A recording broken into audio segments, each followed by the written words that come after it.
Sa bouche s'est ouverte, mais au lieu de crier ou de pleurer, de la terre humide a coulé de son menton et s'est écrasée sur le sol de l'église. L'assemblée a crié. Certains ont couru dehors. Le pasteur a reculé, visiblement secoué, puis a rapidement repris son calme. Continuez à prier, le Seigneur contrôle tout. Mais les yeux de Laura ont roulé vers l'arrière. Elle s'est étouffée et s'est débattue jusqu'à ce que 4 femmes la maintiennent. Les prières ont continué jusqu'à ce qu'elle s'effondre soudainement. Quand elle s'est réveillée, le visage de sa mère planait au-dessus d'elle, mouillé de larmes. Laura Baiko, tiens bon, tu vas aller mieux. Mais Laura ne sentait aucune différence. La lourdeur lui collait à la peau. Un soir, la grand-mère de Titi vint leur rendre visite depuis le village. Lorsqu'elle entendit parler du cas de Lara, elle secoua la tête. Ceci n'est pas une maladie ordinaire. L'enfant a raillé le lieu de repos des ancêtres.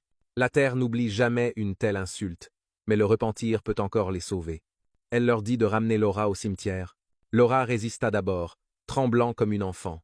Je ne peux pas y retourner. Elle va me tuer. Mais la grand-mère insista. Si tu ne retournes pas pour demander pardon, le tourment ne cessera pas.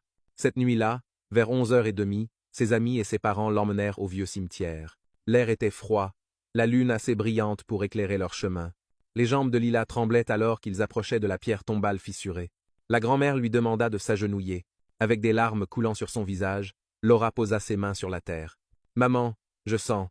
Maman, Non. J'étais ivre. J'étais stupide. Pardonne-moi. Je ne voulais pas déshonorer ton lieu de repos. S'il te plaît, libère-moi. » Pour la première fois depuis des semaines, la nuit était calme. Pas de chouette, pas de bruissement, juste le silence. Puis une brise traversa le cimetière, douce, fraîche, presque apaisante. Laura sentit la lourdeur quitter ses épaules. Elle s'effondra, pleurant sans contrôle. La grand-mère constata « C'est fait. Elle t'a entendu. » À partir de cette nuit, les cauchemars cessèrent. Son visage guérit lentement. Son rire revint, mais il n'était plus insouciant. Des mois plus tard, elle commença à parler. Aux jeunes femmes de la communauté, leur racontant son histoire, elle les avertit, ne plaisantez jamais avec les tombes. La terre se souvient de chaque insulte. Les morts peuvent être silencieux, mais ils ne sont pas impuissants.